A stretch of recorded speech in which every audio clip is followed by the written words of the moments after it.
Jangan lupa like, komen, dan subscribe channel YouTube TVRI Bengkulu dan nyalakan lonceng notifikasinya.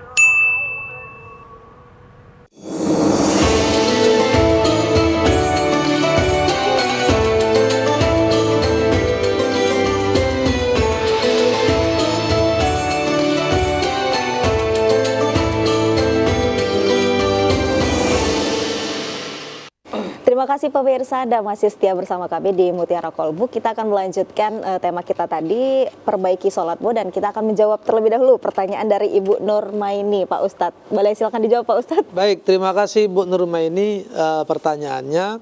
Sama ini ada pertanyaan juga di situ. Rakaat pertama imamnya baca surah An-Naba, rakaat kedua baca surah Al-Muluk, jamaahnya gelisah.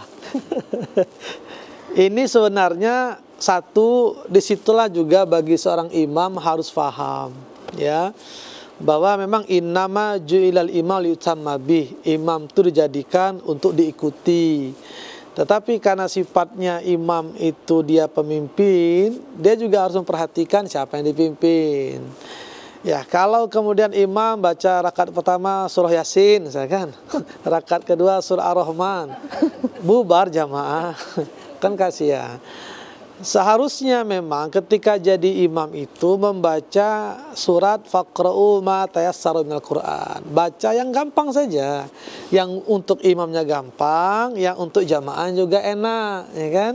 Karena kalau imam membaca yang lama, yang enak cuma imamnya itulah. Jamaah yang payah.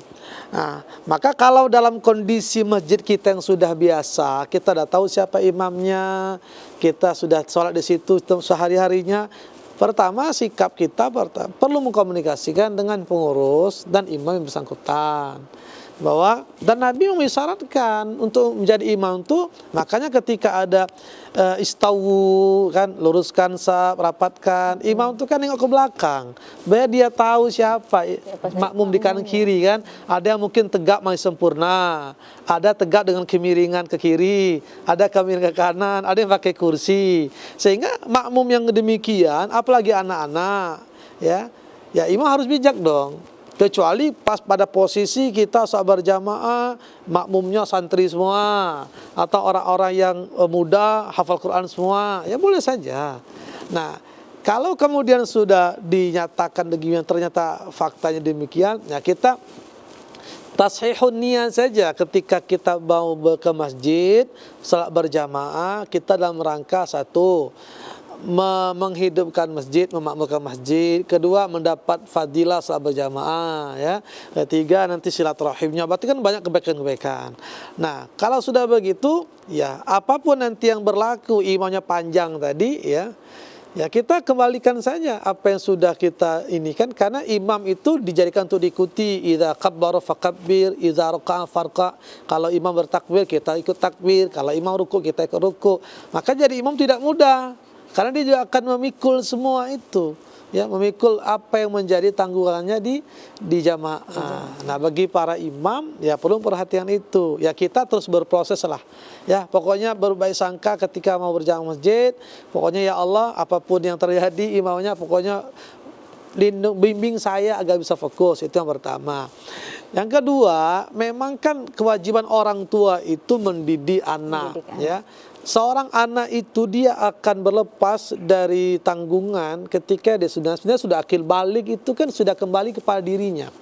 Orang tua akan dimintai pertanggungjawaban. Semua kita ini kan pemimpin. Kullukum ra'in wa kullukum mas'ulun an ra'iyatihi. Jadi semua kita para pemimpin, minimal untuk diri sendiri. Nah, ketika orang tua punya kewajiban membesarkan anaknya, mendidiknya, memformatnya, mendesain sebagai anak yang baik, maka memang orang tua punya kewajiban di situ. Adapun pada perjalanannya, anak sudah dewasa, sudah berkeluarga, orang tua juga masih punya kewajiban untuk mengingatkan, sebatas mengingatkan, ya, mengarahkan. Karena kalau sudah pressure, mereka sudah dewasa, ya, mereka sudah tahu mana jus melon, mana mama lemon, nggak mungkin nggak tahu. Dia sudah tahu mana coklat, mana teh kambing, karena sudah akil, ya kan. Kalau anak-anak masih bisa dikasih tahu, oh ini jus melon, ini mama lemon. Yang diminum jus melon, bukan mama lemon. Namanya mama lemon, tapi dia itu sabun cuci. Itu kan anak ghairu akil, ghairu balik. Kalau sudah akil balik. Dia sudah tahu loh mana itu dosa, itu judi itu berdosa, mabuk itu salah. Jadi tapi tetap kita sebatas sounding nggak apa-apa, karena kewajiban at-tawasi bil haq, at-tawasi bis sabr itu kan sepanjang hayat. Sebagai seorang mukmin kewajiban kita saling mengingatkan. Nah, kalau nanti di akhirat qadarullah yauma yafirul mar'u min akhi wa ummi wa abi wa sahibati wa bani likulli imri'in minhum yauma idzin sya'ni yughni. Di situ kan akan berlepas tuh mana ayah, ibu, papa, mama, abi, umi, pipi, mimi, bak, mak. Itu nggak ada lagi. Mana dang, doci, donga, abang, ayu, uni, udah, nggak ada lagi. Semua urusan masing-masing. Maka kita orang tua itu bisa dituntut, ditarik ke neraka, ditarik ke surga kalau memang kita sudah menunjukkan tanggung jawab. Kalau dulu tidak bertanggung jawab, kita tidak pernah mengingatkan anak sholat nih, bisa ditarik ke neraka. Allah protes, interupsi, saya nggak mau masuk neraka sendiri. Kenapa? Ayah ibuku nggak pernah mengingatkan aku sholat, nggak pernah mengenalkan siapa Tuhan, siapa itu Nabi Muhammad, apa itu Quran. Tapi kalau kita orang tua sudah ingatkan, kita akan berlepas, karena kita sudah melakukan. Jadi sekalipun kita sudah meninggal dunia nih, ya, lalu anak kita, ya, ternyata dalam perjalanannya dia berubah. Itu kekhawatiran Nabi kan, Nabi Ibrahim, ma ta'buduna min ba'di, bagaimana nanti umatku, keturunanku kalau aku mati mereka nyembah siapa? Nah, kalau selama hidup orang tua sudah memformat, mendesain, melakukan, ya berlepas yang tanggung jawab. Ya. Kalau memang di dunia tidak pernah, ia akan ditarik.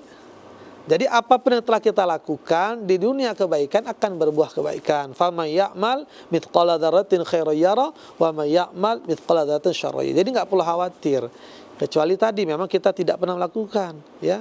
Sama, meskipun istri itu makmum bagi suami, suami itu imam bagi istri, ya kalau salah diingatkan imamnya. Ya kan? Ada ini anekdot saja, misalkan kata si suami itu kata si istri, Ustadz, suami saya ini payah katanya, sudah diingatkan nggak mau, sudah dikasih tahu marah, sudah beginikan nggak nurut, apalah salah saya? Salah ibu, ngapu jadikan dia suami, saya bilang. Kalau payah kan ngapu jadikan dia suami. Tapi memang tetap kewajiban mengingatkan. Sebab ingatkan ya. Semua itu memang ada hak dan kewajiban. Tapi selama hak dipenuhi, kewajiban dipenuhi, semua akan berbalas lah. Kecuali memang kita tidak memenuhi tanggung jawab kita, tidak memberikan hak si dia, itu ada pertanggungjawaban. Gitu Bu ya. Iya, baik, sudah terjawab Bu. Iya. Ada lagi yang ingin bertanya Bu? Iya, silakan. Assalamualaikum warahmatullahi wabarakatuh. Waalaikumsalam warahmatullahi wabarakatuh. Nama saya Mas Dawati dari MT Muhajirin. Yang saya tanyakan begini Pak Ustadz, kita sebagai makmum kan, kita punya imam, yaitu suami kita. Nah tapi suami kita dijadikan imam di masjid. Jadi setiap 5 waktu dia ke masjid. Yeah. Nah sedangkan kita mau berimam kan gimana gitu. Sedangkan kata Ustadz si perempuan itu bagusnya, yang lebih bagusnya sholat di rumah. Yeah. Di dalam kamar katanya kan. Tapi karena suami kita ke masjid 5 waktu ke masjid terus, jadi bagaimana kita menyikapinya Pak?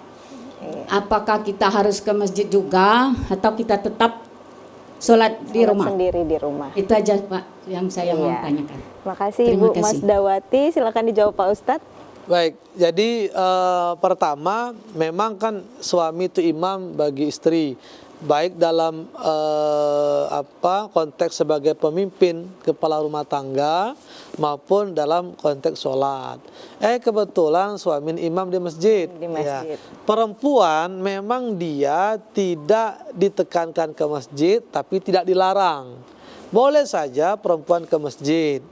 Nah, kenapa kemudian perempuan pada masanya dipersilahkan atau lebih baik sholat di rumah? Itu demi mengurangi fitnah, baik itu keselamatan atas ancaman atau karena kita juga akan mendatangkan ancaman.